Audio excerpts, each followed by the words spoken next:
All right, ladies and gentlemen, it's about 5 after 3, and so we're going to go ahead and get started. Let me first of all say welcome on behalf of the leadership and the membership of the Saginaw NAACP branch. My name's Terry Pruitt. I'm the president of the branch, and I'm glad to see those of you who were able to come and be with us in person to join us today. We have a number of people who are also viewing this meeting today via our Facebook page, so we are live streaming. So I'm going to ask any of you who are presenters to please speak up so we make sure that we carry the volume over the internet. I also want to just say thank you to the team here at Ephesus Seventh-day Adventist Church for allowing us to use this facility today. And lastly, but not leastly, to the wonderful, beautiful ladies of Alpha Kappa Alpha Sorority. Thank you for co-hosting and partnering with us today for this meeting. We try to periodically throughout the year partner and collaborate with a number of community partners, especially the historically black fraternities and sororities.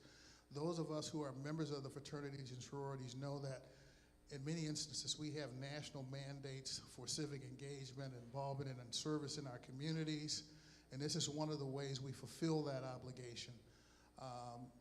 Today, we're going to hear from two wonderful presenters who are going to talk about, first of all, the election cycle coming up. As president of the NAACP, you know what I have to say, that we've got to do our job to encourage and promote and get people to go vote this time around. All the rhetoric about waiting until 2028, until we elect a new president, we need to just set that aside. We have to vote now in 2026. And I think Vanessa and others will help us to understand the importance and significance of the election. I think that's critically important. And then we're going to hear about a wonderful new program that's been brought into our community to assist expectant mothers and young mothers who have children. And I think, again, we have to be part of the education and messaging into our community about some of these opportunities and resources that exist.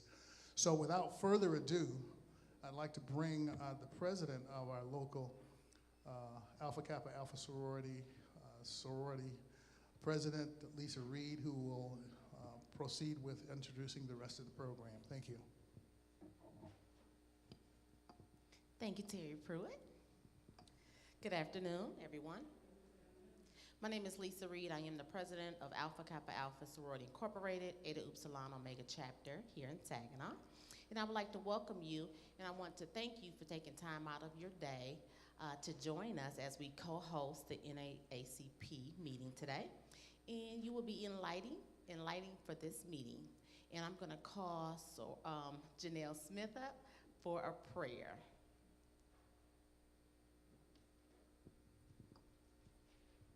Thank you. Good afternoon, everyone. If you could please close your eyes and bow your head for our prayer. Dear Heavenly Father, I come to you in humble thankfulness and total praise. I praise you for who you are, and I thank you for all that you've done. We pray that you extend your forgiveness and grace to all gathered here and beyond. We pray for the NAACP, Lord, that you may continue to guide them toward justice and equality and give them the strength for the journey. I pray for a blessing, a special blessing for today's speakers and presenters, that they may deliver their messages clearly, and I pray that we have a heart to listen and a mind to act. Lastly, bless each family represented here today, Lord, as we work for the community and to your glory. These and all other blessings we ask in Jesus' name, amen.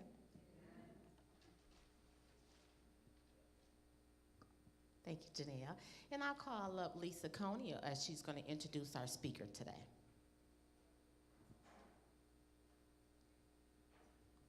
Thank you.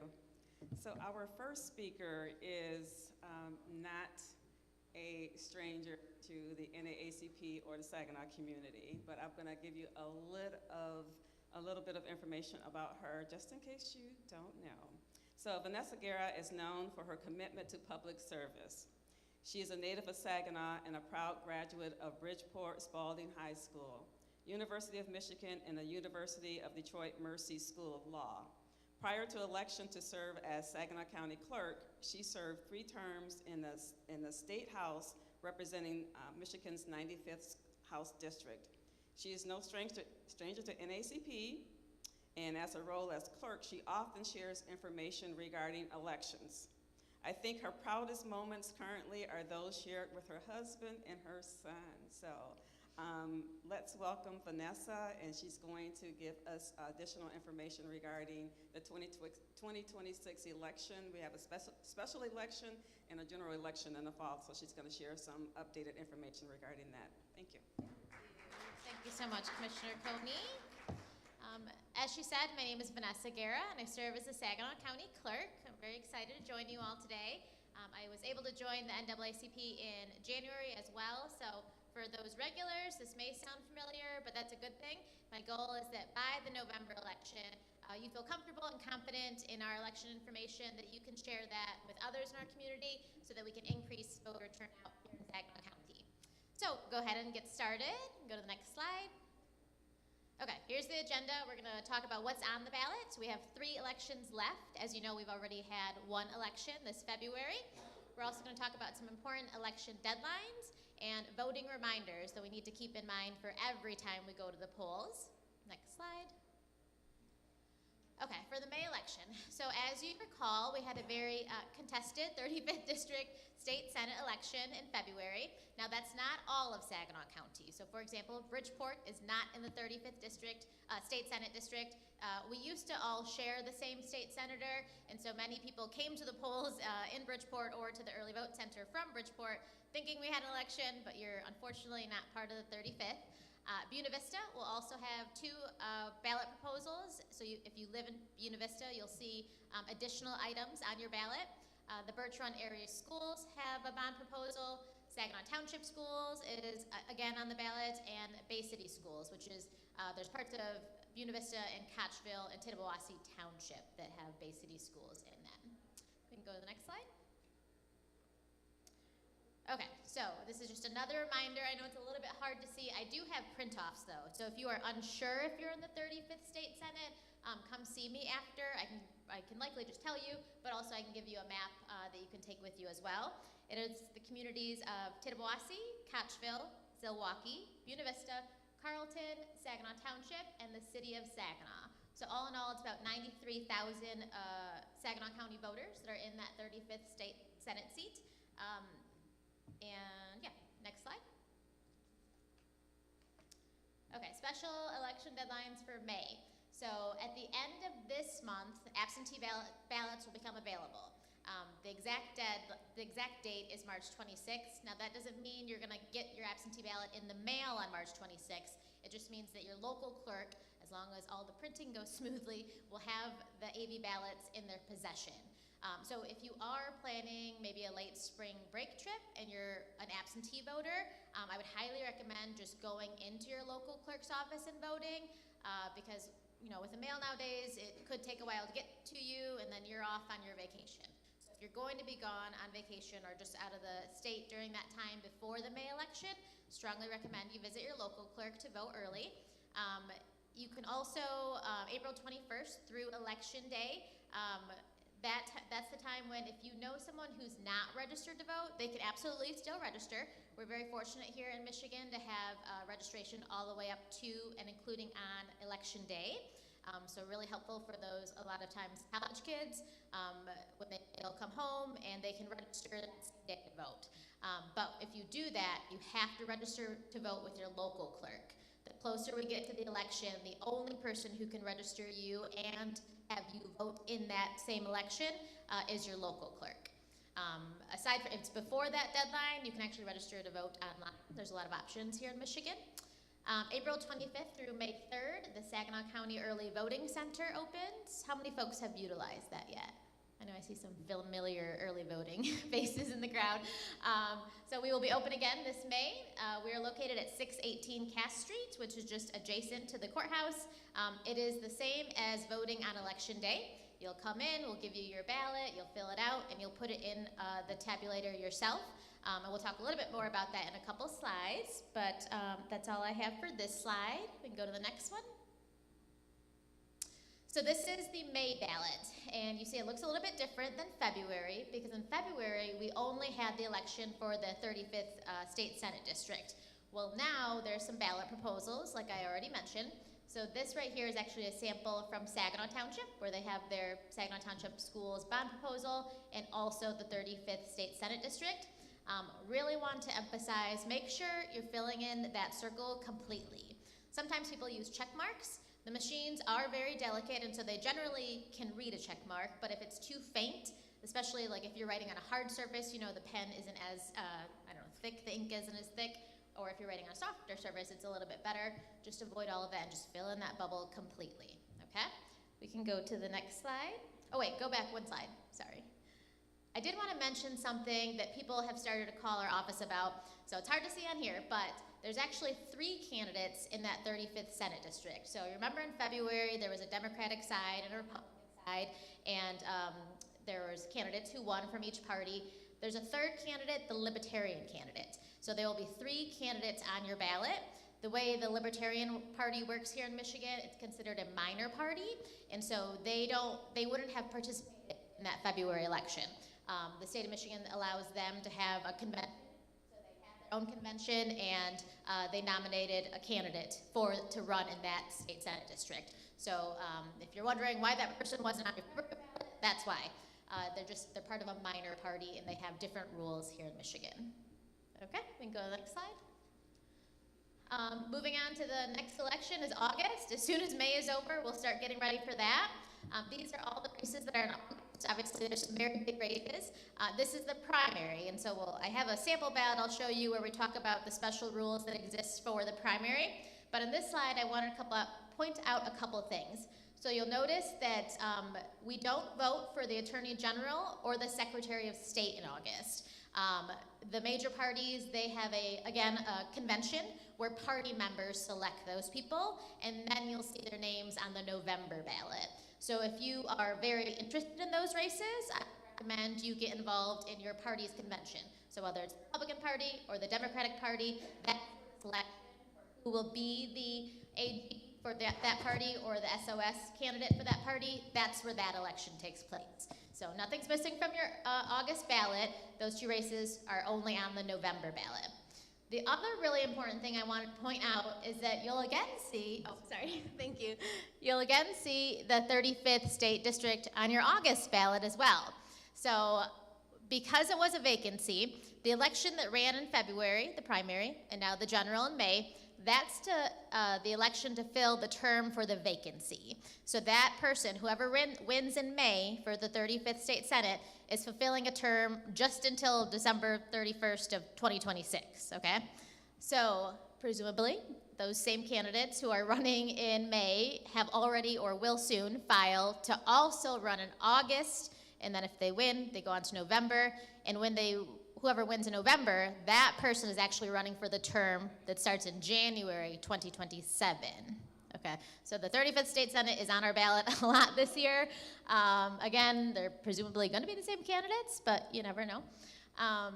The other thing I wanted to point out, all the other state representatives and state senators will be on the ballot as well in August. We have redistricted since 2021 is when we changed the districts, and so we're sort of still becoming familiar with what districts we live in. If you don't know which state senate or state house district you live in, come find me. I have maps for those as well.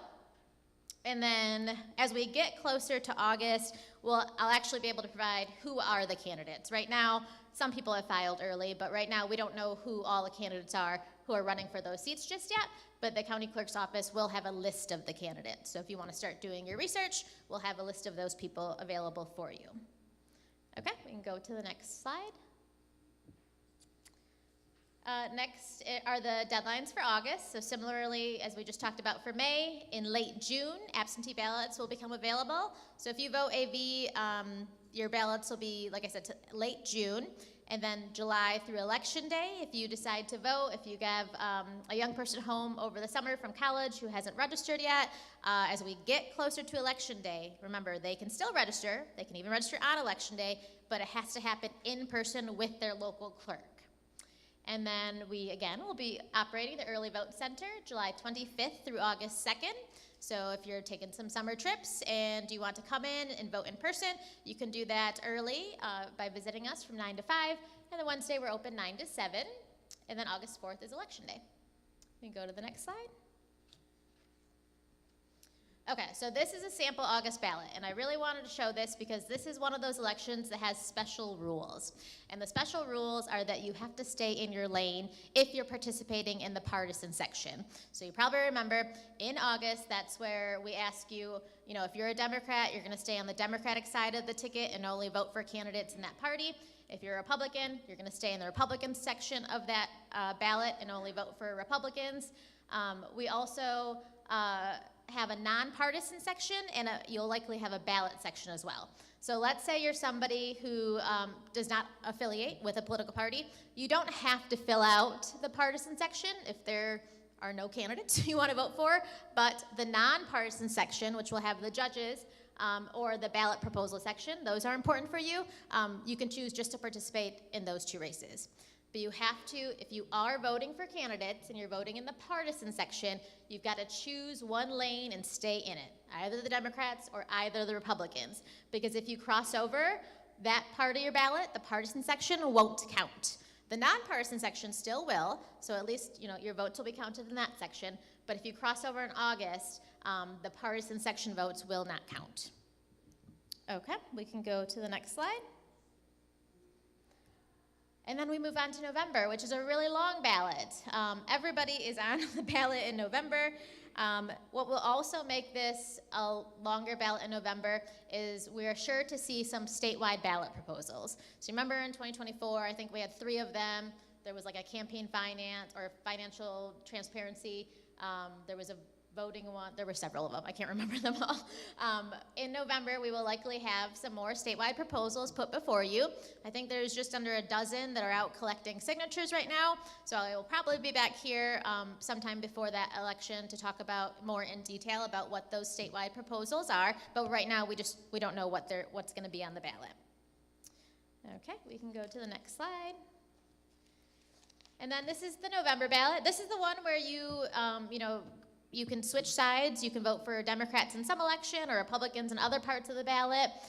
This is also the ballot where we'll see the return of straight party voting. So let's say you're a really strong Republican or you're a really strong Democrat.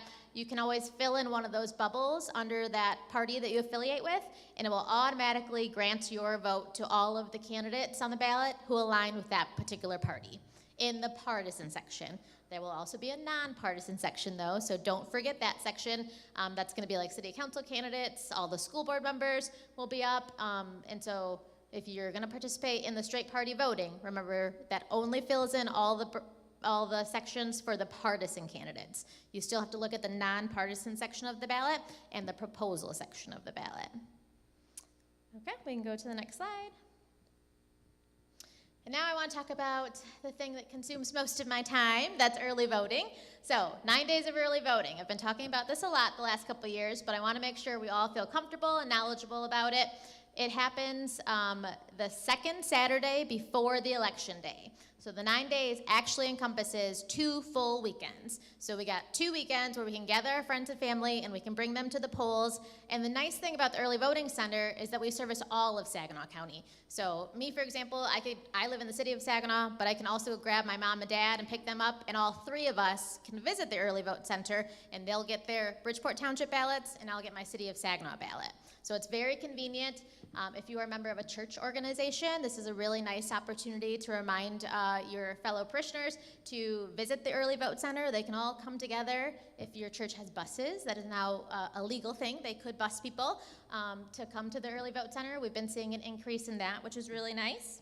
The one thing we have to remember is we're not open the Monday before Election Day. So we usually get about a dozen people who come to the early vote center the Monday before Election Day. But at that point, your only option to vote on that Monday would be to actually go visit your local clerk or wait for the next day, which is Election Day. Okay, we can go to the next slide. And this is, as you're making your way to the early vote center, we got to get that road fixed. It's not a very nice picture. But you'll see on the right is the courthouse, and on the left, we're actually in the 911 communications building. We share space with 911 and the probation department. And so we are on the first floor of that building there on the left. We have some new signs, so you'll see those when you come visit us in May. You can go to the next slide. And here's just another kind of close up. You can park right there. It gets a little busy during the week, I'm not gonna lie, but parking is free. You can go to the next slide. And then once you actually walk into the building, this is what you'll see. Very similar to Election Day. You'll go to the left, you'll fill out one of those applications to vote. You put your name and your address on it, and then you'll meet these folks over here on the right. They'll ask you for your ID. They'll check to make sure you're a registered voter and in the right spot. And then if we go to the next slide, you'll see you'll walk into a second room, and that's where the poll booths are in that upper left corner. You'll fill out your ballot, and then on the right, you'll put it into one of the tabulators there all by yourself. So one of the nice things about voting in person, this is true of 9 days or on Election Day, is that if you happen to make a mistake, which is pretty common in August because of that rule that says you can't cross over, the machine's gonna tell us you made a mistake. It's gonna spit it out, and we're gonna say, hey, can we destroy this ballot and give you a new one? And then you can fix the mistakes you made. So that's an advantage to voting in person, is you can catch it right away. Whereas if you vote absentee, that's not gonna happen because you've already given it to your local clerk, you're not there voting in person. So a really nice thing about early voting in person. You can go to the next slide. And now we're on to voting reminders. So I wanted to bring up voter registration because I guarantee that everybody in this room is registered to vote. But the thing that we see more in Saginaw County, and we see it a lot at the early vote center, is people don't always update their voter registration. So some of us, maybe we live in the city in one area, but we move to a different house in the city. You've likely moved to a different precinct. So you still, even though you're still in the city of Saginaw, or if you've moved in Saginaw Township and you used to still live in Saginaw Township, you have to update your voter registration because you might be in a new precinct. And which precinct you're in determines everything, especially with like county commissioners. Different townships may have several county commissioners that represent them, but it's also true of our state elected positions as well. So it's really easy to do. You visit that website, and then if you go to the next page, this is what it'll look like when you go there. You click on the Am I Registered, and you can look yourself up either by your name, date, and address, or by your actual driver's license number. And that's always good to do before an election, just to double check, hey, nothing's changed, I'm still registered at the correct address, I'm still voting at the same polling location. It's just a helpful thing to do before every election. We can go to the next slide. The other nice thing about this website is that you'll see your voter profile. And in that, it will tell you who your local clerk is, how to contact them, where your precinct is. It'll tell you what state house district you're in, what Senate district you're in. If you vote by absentee ballot, it will tell you your ballot has been mailed to you. And let's say you turned it in already, it'll say your ballot has been received by your clerk. So this is a very helpful page that gives you all the information you could want about your voting profile. We can go to the next slide. The other thing I wanted to mention is applying for absentee ballots. Lots of people really like to vote absentee because it gives you the luxury of having your ballot right there at home, drinking your coffee, you're doing your research, reviewing all of the candidates instead of someone rushing you while you're in a poll booth to hurry up and fill it out. I remember in the November 2024, we had people who came in and they had some material on that told me who they were gonna vote for, and they still took like 20 minutes in the voting booth. And I'm like, I think I could probably help you out. I know who you're voting for. But, so if it's gonna take you some time, absentee ballots might be something you're interested in. You can apply for an absentee ballot in person with your local clerk, but Michigan also allows you to apply for an absentee ballot online. So that's kind of a very nice and convenient thing that we allow here in the state of Michigan. We can go to the next slide. When you, if you decide to apply for an absentee ballot, the one thing to remember is it's similar to voter registration in that the closer we get to election day, the less time you have to do things online, and you got to go in person with your local clerk to do it, right? Especially with absentee ballots, because presumably they're going to mail them to you if you're voting absentee. But if you're doing this like the Friday before election day, you just got to go into your local clerk to get your absentee ballot, or visit the early vote center because we're also open. Okay, next slide. This one is another really, really important reminder for absentee ballots. And that is, you can see in the picture, you know that stub that's attached to your ballot? It's got a perforated edge. Make sure when you return that ballot to your local clerk that that stub remains attached to the ballot. That's a means in which your local clerk can verify that, yes, Vanessa Guerra was issued ballot 101. I got Vanessa Guerra's ballot back, and it's ballot 101, so I'm going to accept this. There's some ongoing litigation right now that will entirely prevent a local clerk from counting ballots if the stub isn't attached. Currently, your clerk is allowed some grace that they can do some research. They can reach out to you and say, hey, your ballot, can you come in so we can correct this because I can't accept this one, but I could issue you a new one. This lawsuit, this lawsuit that's going on is going to say that what we think the judge is going to say is that you can no longer count those ballots. So make sure you don't remove the stub from that ballot. Secondly, when you return it, make sure you sign it and make sure you're signing your ballot. I say this time and time again, but we get a lot of couples who live in the same household and they accidentally put their ballot in their partner's envelope and then they sign it. And so when we get it, the stub does not match. Their signature matches the one that matches them in their qualified voter file, but we got to have them come in and verify that they accidentally put them in each other's ballots. So make sure you're putting your own ballot in your envelope and you're signing it yourself. The other thing I wanted to point out is the ballots have to be received by 8 p.m. on election day. You've probably heard by now the USPS has changed the way they postmark ballots, but honestly, that doesn't matter for your ballot because no matter what, we don't look at the postmark date. We look at was it received by your local clerk by 8 p.m. on election day. I ran the report for February, and there were 26 ballots in Saginaw County that were rejected because they were not received by election day. So that's 26 voters whose ballots were not counted at all because it wasn't received by 8 p.m. on election day. Okay, I'm almost done here. Next slide. And finally, as you know, in Michigan, you do have the opportunity, so long as you are registered in our system, to vote without an ID if you happen to forget it. And we see this not as frequently as some critics would like you to believe, but occasionally we get folks who forget their ID. They come in, we still look them up in the system. So long as the signature on the application to vote matches, they're a registered voter, they're attesting that they are who they say they are, we can allow you to vote. But if you have an ID, it always just makes life easier to bring it with you, and that can be a school ID, state driver's license ID, a government ID of any other kind, or a U.S. passport. There is a movement at the national level, and here, one of the state proposals that, like I said, they're collecting signatures still, so it's not officially on the ballot, but between that potential ballot proposal and conversations that are happening at the federal level, there's a big movement to get rid of this option. And we, like I said, most people bring in their ID, but especially young people and senior citizens who somebody else has brought them to the polls, so they don't really carry their driver's license anymore. We have a lot of those folks who don't have their license on them, but they're in our system. We can see that they are a registered and active voter. Future laws could prohibit us from allowing them to do that. So another reason it's important to vote and pay attention to who's running for office. And then my last slide is just a summary.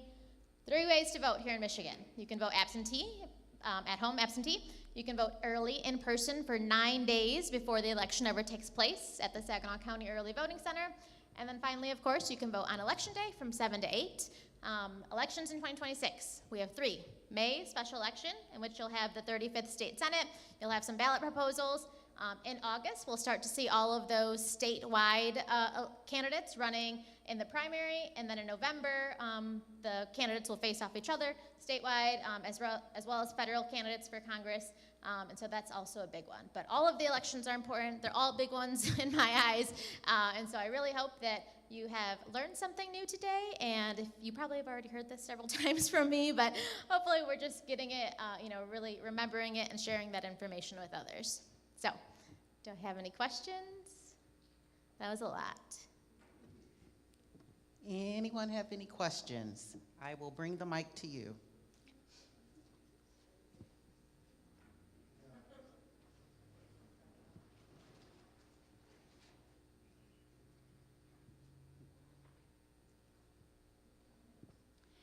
Thank you. Can you specify filing deadlines for precinct delegate and also for school board elections in November? Filing deadline for the precinct delegate is mid-April. I'm not going to say an exact date because I don't have it written down in front of me, but it is mid-April. So for those of you who are not familiar, a precinct delegate is someone who is put on the ballot and then elected to represent their specific political party. So, for example, my husband always runs for precinct delegate in our precinct. We're in precinct 16 in the city. He's a Democrat, so he'll be on the Democratic side of the ticket. And then if elected, and usually precinct delegates are elected because there's like 2 on the ballot, and as long as you vote for yourself, you'll get elected. Once elected, your job is then to represent your party and go out and share information about the upcoming election. So it's really a function of the political parties, but it becomes a public thing because your name will actually be on the ballot and people will vote for you. I want to say it's April 21st, Ruth Ann, but I can get that date firmly for you. School boards are going to be, I'm going to say again, mid-July. And all of the school boards will be up. School boards are nonpartisan, and so they'll file in July, but you will see them on your November ballot. School boards are getting a lot of attention, probably more than they have in the past, so I hope that you're actively watching your school board, even if you don't have children still in the school. They make a lot of big decisions and play an important role in our community.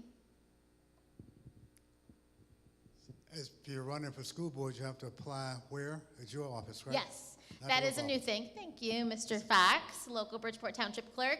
The county clerk has now taken on the responsibility to accept all school board candidate filings. So if you're interested in running for school board, in the past you used to register with your local clerk, but now just to make it easier on our clerks, because there's so many school boards, we, the county clerk, will accept all of those filings. Question, absentee ballot application versus a permanent ballot, could you elaborate? And is applications going away? It's not going away. So what he's referring to is that before early voting, there was a ballot proposal that put early voting into place. Part of that ballot proposal also created the automatic permanent ballot. And so I gave you the option to check a box on your application, your absentee ballot application, and say, I want a ballot sent to me for every election moving forward. This is the permanent ballot list. So people who did that are on the permanent ballot list. We also have this other list where there are some people who, for whatever reason, they don't want to get it automatically sent to them. They want the application sent to them, and then they send the application back to their local clerk, and then the local clerk sends them a ballot.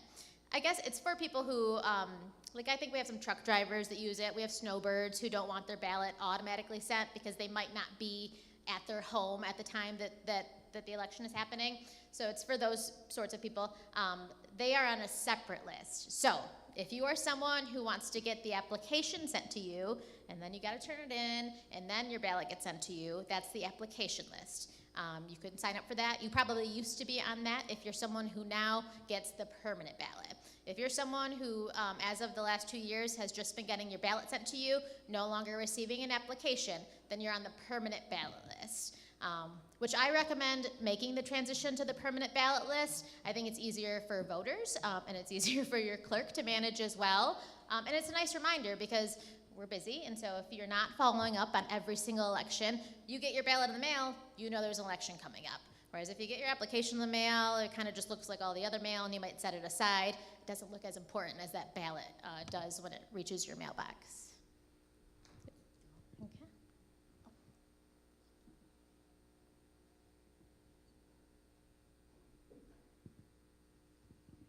If I get my absentee ballot in the mail and I choose to take it to the early vote center.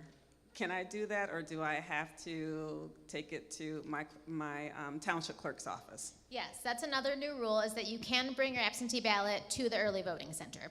So what I usually do is I sign up for my absentee ballot, I get it at home, so I have that time to sit down and review it, and then I really like voting in person, and so I choose to take my absentee ballot to the early voting center, and I run it through the machine myself. And the same is true on election day. If on election day you still have your absentee ballot in your possession, one, do not put it in the mail. Two, you can either bring it to your polling site where you would go on election day and you can run your absentee ballot through the tabulator, or you can bring it before election day to the early vote center and run it through the tabulator. So it's kind of the best of both worlds. You get some time to sit with it at home, but then you also get that feeling of, putting it through the machine yourself. And another quick question. What's the recommendation as far as mailing our absentee ballots in? How far in advance, if we're going to mail them? Right. I know you said, not the day before, but how Right. far in advance should we mail them if we want to mail them in? So the state's guidance is that if you still have your absentee ballot in your possession 2 weeks before election day, that at that point you need to take it into your local clerk or bring it to the early voting center. So if you're within that 2 weeks, and honestly I would say even 3 weeks, because the mail has not been great lately. The other thing we do in our office is send out death certificates, and every day it's somebody's like, I've been waiting a month to get my death certificate, where is it? So I appreciate the USPS and all that they provide, the services that they provide, but it's not been great lately. So if you are still in possession of your absentee ballot, I recommend within 3 weeks, just bring it into the early voting center or into your local clerk.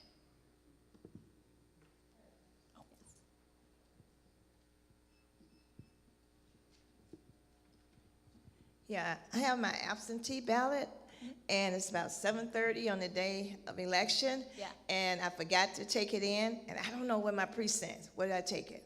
If you don't know where your precinct is, because you could take it to your precinct and run it through the tabulator yourself, but your best bet is probably just take it to your local clerk. So, Salon, you're a Bridgeport resident? Yep, so you're going to take it to Bridgeport Township Clerk's office. They have drop boxes. If you're a city resident, you go to City Hall and place it in theirs. Saginaw Township Hall, etc. Yep, but it has to be in there by 8, because your clerk is going to, at 8 p.m., walk out to that box and check it, and if it gets in there at 8:05, they're not allowed to accept that. So it has to be received by 8 p.m. Any more questions? Excellent. The last thing that I'll leave you with, I have these really nice handouts. They have information about both the May and the August election, and so they have the dates and times that the early voting center is open. They have a link and a QR code to that website that we talked about to verify your voter registration. And then on the back, they have a picture of the early vote center, a map to the early vote center, and some reminders about what's going to be on that May ballot and what will be on that August ballot. I have these out front, but if you are part of an organization, or even if you have a workplace that allows you to share nonpartisan information, we have a lot of these. I'm happy to share them.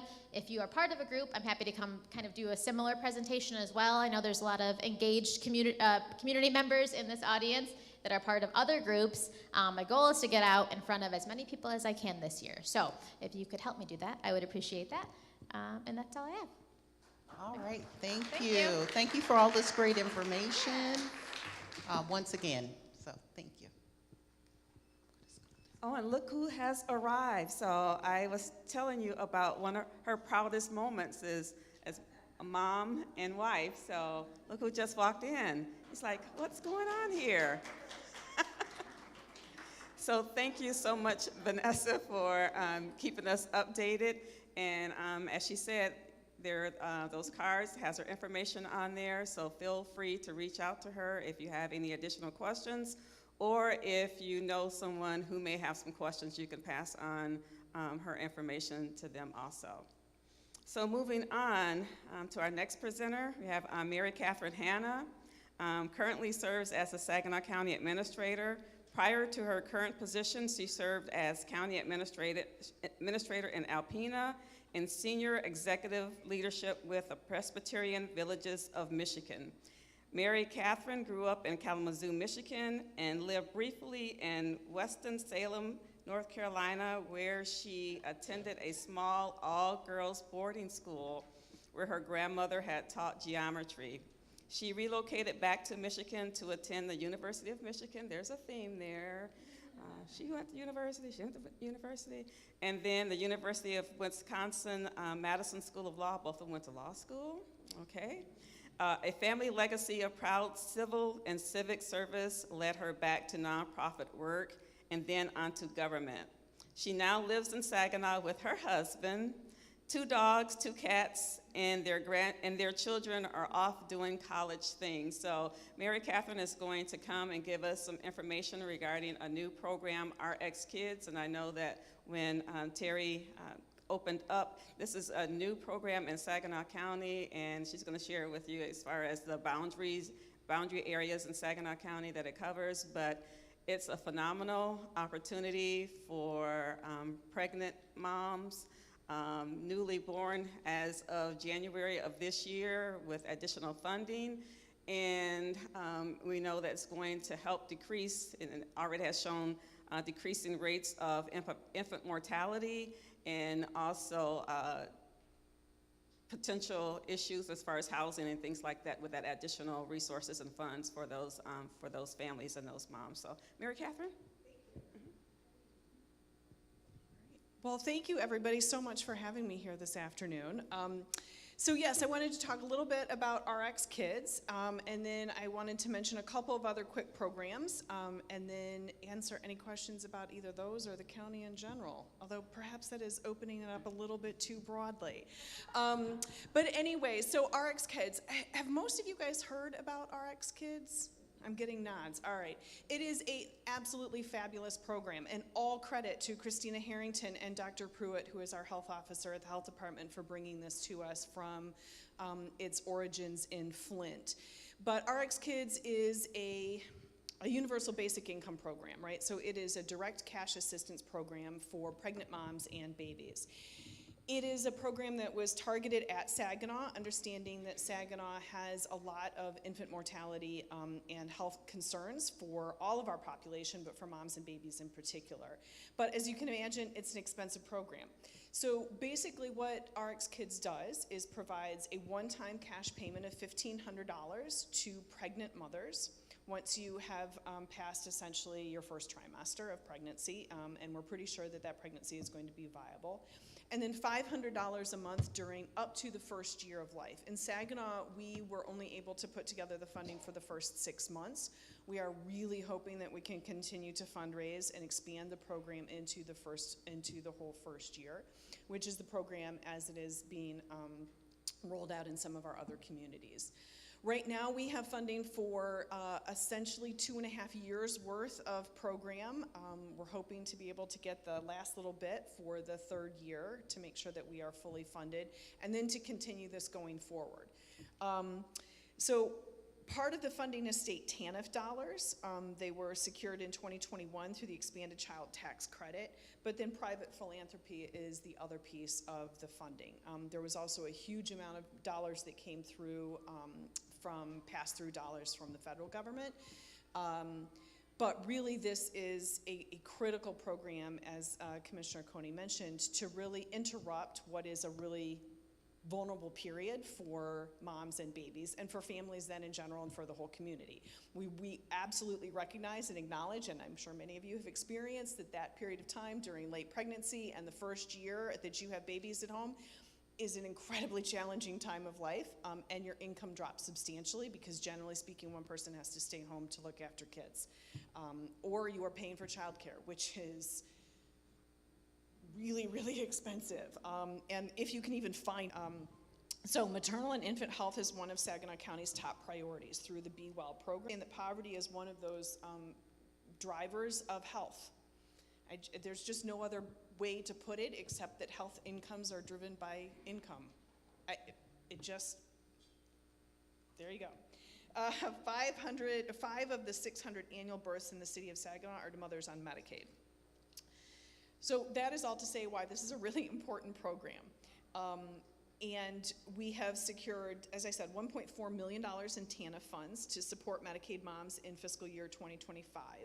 But to fully fund the program for all moms, then we must raise another essentially $500,000, $473,000. We're getting pretty close. We really are. But that's another reason to come to present to groups like y'all so that you can be talking about this in the community, that we can be reaching out, that we can be touching people to whom we can say, hey, look, another $5,000, another $10,000 is huge and meaningful in terms of getting the last dollars that we need in order to fully fund this program so that we can prove its efficacy, right? So that we continue to receive those TANF dollars, that we continue to receive funding. And make sure that this program is not a flash in the pan, but is something that continues on for our families. So does RX Kids work? Yes. The program launched in Flint. It's been going for 2 full years now, and the statistics are absolutely clear that this program works. It works to reduce child and infant mortality. It works to reduce child and family poverty. What do people spend it on? This is one of those things where, as a person who raised children, I want to be like, what do you think it got spent on? 88% of the money got spent on, you guessed it, baby supplies.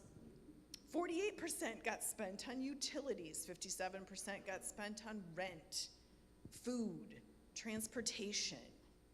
These are the things that we need when we're raising kids. So this is an incredibly effective program. 80% of the folks who have benefited from it say it helped them make ends meet. 72% reported better maternal and child health. 60% find it easier to access health care because look, if you're not worried about scraping together the dollars to make sure that you can get your diapers and buy your formula, then you get a little mental brain space back to be able to make sure that you get to your health care appointments and your baby's health care appointments. And 80%, and this is I really love, say they feel more confident as parents, right? When as a parent you are not spending half or more of your mental capacity worrying about how you make ends meet, it gives you room to feel like you can be a better parent. So RX Kids is an absolutely phenomenal program that we are really, really excited that we have launched. So we launched in the second week of January. So when I checked the statistics, I've got to make sure I get this right here. We had 163 families already enrolled, which is phenomenal.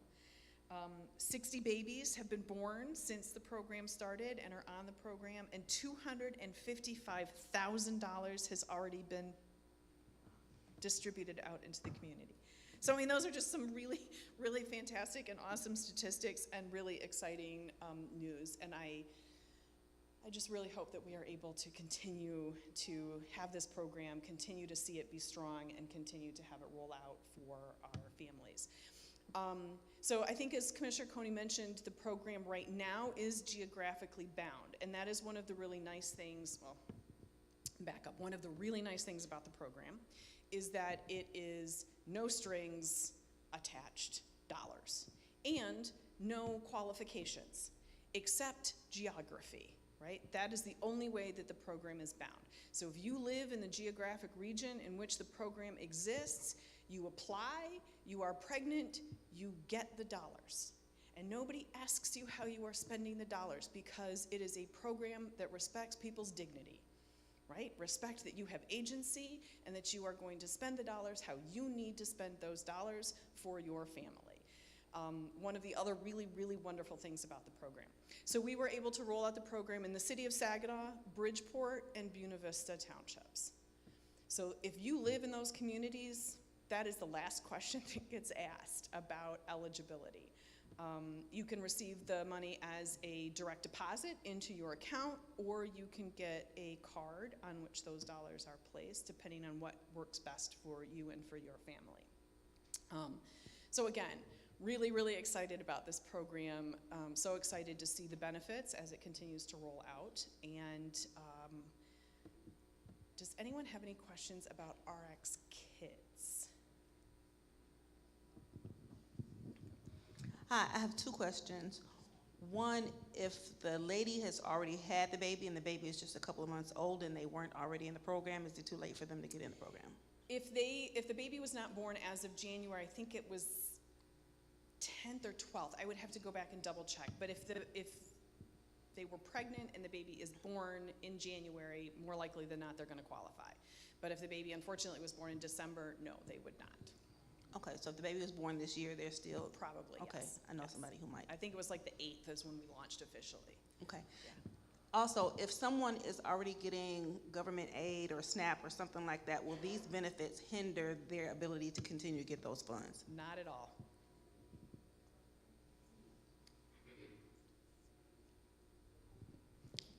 Hi, I'm sorry, I'm used to standing. My name is Omi Smith. I'm a teacher at Jesse Rouse Elementary, and my question is, half of our parents are pregnant. So my question is, how do they apply and where?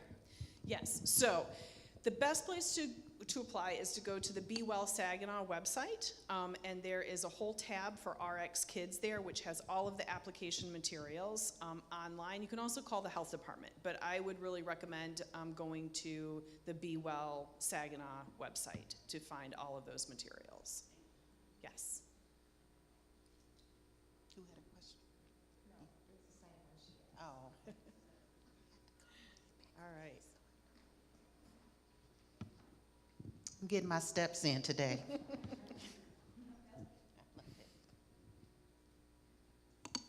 Hello, my name is Chanel Smith. I wanted to know if you have a mother who, let's just say they just had a baby like a couple of months ago, can they apply if the baby, because the baby's not a year, or do they have to be in the pregnancy stage to apply? Yeah, unfortunately, I mean, we had to have a date at which we launched, right? So we launched in January, I think it was January 8th. So if your baby was born after January 8th, then yes, you can apply. But if it was born prior to then unfortunately not eligible. Yes. Any other questions? So if a mom she's pregnant with multiples, maybe twins or triplets, would the same amount for each child, or just they would count it as one amount? No, the payment goes with the child. So if you have multiple children born at the same time, then it is a payment for each child. The pregnancy payment is just one. So it is just one payment during that $1,500, that one-time payment during pregnancy is one payment. But it's my understanding that if you have multiple births, that it is multiple payments. Yes. Yes.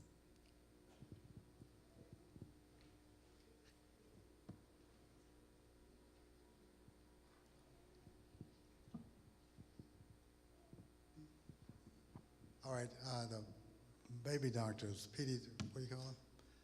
Anyway, are they aware of the program? Can they share this information with their patients so they can sign up? Absolutely, yes. And we are trying to get the information out to as many primary care and family doctors and pediatricians as we possibly can within those service areas, and also more generally so that people know about the program, and hopefully we can launch it county-wide as we get more resources. But yes, absolutely. We are working on making sure that we get that information out to everybody. Any more questions?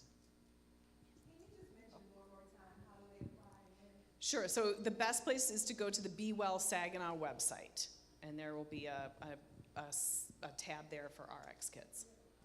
I know you said there were like no minimum qualifications, but I was just thinking because Omi mentioned she was a teacher, what about teen moms? There's no minimum age restriction, so like a 15-year-old pregnant mom can apply? Correct. Yes, absolutely. It is pregnancy and childbirth that are the qualifiers. Okay, so in December, if the baby was born, now they're not qualified. But how about if they get pregnant next year? So now it's to Yes. how long? Anything going forward, as long as we have funding for the project. So right now we have about 2.5 years worth of funding. We've got to raise another couple $100,000 to get all the way through that third year. And then we'll start working on continuing funding going forward. Yes. Any more questions? All right. I I just wanted to mention one other program that the health department is working on, and really this is just kind of more to put an earworm out there. So the SIS, which is the Saginaw Information System, is a program that the health department is working on, and it's really a backdoor. It's service providers, making sure that we connect all of our service providers so that we provide seamless handoffs when people are looking for services. So if it's kind of that no wrong door approach to services, right? It doesn't matter whether you're a teacher, whether you're a primary care physician, whether you are a mental health professional, if you are that it doesn't matter. Whatever door you enter in and you need services, this is an opportunity for those service providers to have access to this information system, this digital platform that will give them all of the resources that would be available to that person. So really this is a call to all of you who may be service providers or who may know of service providers to reach out to the health department and get your information put on this exchange so that there is an easy way to find you and to make sure that the resources that you have are accessible to folks in the community. This project is just in its really infancy stages. They are working on building it out. So this is a call to all of those service providers to please reach out to the health department to get your information to them. There's a really easy form. Again, it's on that Be Well site, but there's a really easy form that you can fill out to get your information to them so that they can put it into that information exchange, which will then make it really great for folks who are looking to access services. So that was the other plug I wanted to make. And then just really quickly, and I know, Commissioner Coney might share with you about stuff from the county, but just really quickly wanted to give you a little bit of information about where we are at the county. We're doing okay, which is pretty good, honestly. I'm feeling pretty good about it. I don't want to get too excited, because we got to be conservative. But we had a really good fiscal year 2025. We were able to put money towards our general fund as well as money into our public improvement fund for really delayed capital improvement projects. And we are looking at probably a similar situation for fiscal year 25, which we're wrapping up the audit on right now. Makes me a little nervous because fiscal year 26, which is the year that we are in right now, is the last year that we have ARPA dollars to subsidize and supplement our general fund, but property tax revenue has been easing up in a way that hopefully will replace that revenue in such a way that we will stay even. It's not going to be like a huge launching pad so that we're going to have lots of extra resources, but we are making really great progress on taking care of some really delayed infrastructure projects. And Vanessa very kindly pointed out the condition of the road and the driveway going into the early voting center. But the parking lots around the courthouse and access into the courthouse, our administrative services building, because I am reminded often that it is not just the courts that are in our building, desperately needs help. And so that is one of the projects that is on the docket. We're in the middle of design work right now, and then hopefully later this summer and into next year, we will be reconfiguring parking lots and dealing with a lot of the cracked sidewalks and spalling and cracking that is happening on the asphalt and get all of that fixed up. So that is really good stuff. So I'm happy to take questions if people have them on either the SIS, the Saginaw Information Service, or the county generally. All right. No questions? Okay, thank you for all this great information. Thank you for sharing. Excited about this RX program for sure. Yes, absolutely. Thank you. Let's thank our speakers again. Give them a hand.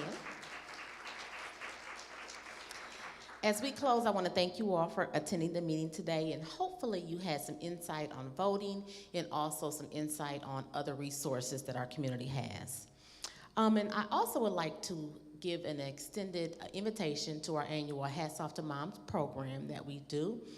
It is May 2nd at the Horizon Conference Center. So if you would like to come to our annual Hats Off to Mom program, which is our major fundraiser for Alpha Kappa Alpha Sorority Incorporated, make sure you see one of our members, and a lot of us are in the pink and green, so you can't miss us. So definitely let us know if you would like to attend. And I will call up our chairperson for the WIN program, and also the president of the NAACP, Terry Pruitt and Janice Moore.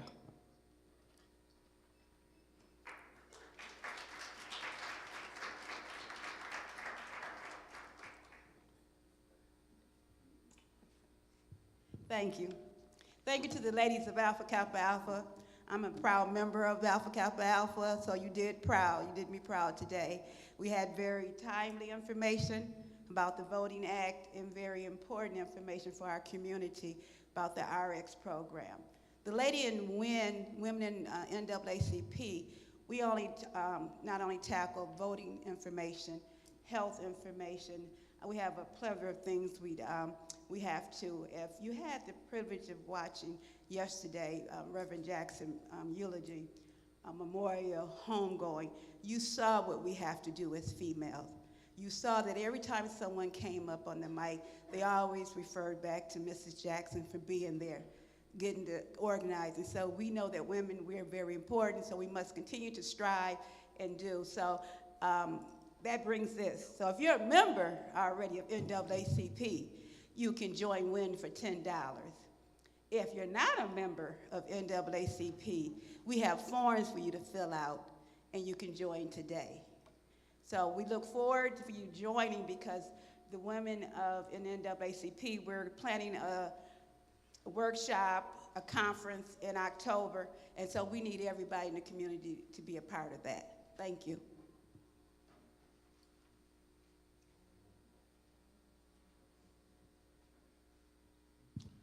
Thank you, Janice. Janice serves on our executive committee, so she's done a wonderful job in leading the whole Women in NAACP Movement Committee. So I want to say thank you to our speakers again. I want to say thanks to all of you who are here in person with us. Thank you for coming. Thank you for being a part of the meeting this afternoon. And certainly all of those who are viewing the program and the meeting out on Facebook, thank you for joining us today. I want to just say two things. Please take the information that you received today and help share it in the community.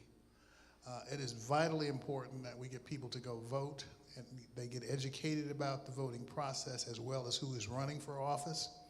It is extremely important that we help some of our young mothers in our community to understand some of the resources and the opportunity they have to assist their families.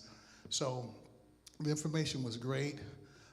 This being, and we haven't mentioned this to this point, March is traditionally Women's History Month. So this was a fitting meeting topics, and we greatly appreciate all of you who participated and brought the themes and topics to us today. Now I understand there might be some refreshments, right? Okay, so before you leave, please stop and get those. And all I have to say from this point is, let's go MSU or go U of M, whichever one. In about a half hour, that game will be on, and I'll be at home. Thank you very much for coming. Oh, we need to bless the refreshments. I can do that. Let me say this before that. Some of you, we're going to be announcing within the next couple weeks another meeting, collaborative meeting where we bring together a number of the community organizations and churches and things to talk about the election cycle and what we can do to improve voter turnout. This is not just an effort that the NAACP has. It's critically important that everyone who is a part of an organization, who does outreach, who does service in the community, help educate our total community and encourage them to participate and vote. So we're going to be hosting a meeting. We did this 2 years ago, and we had about 80 people come in.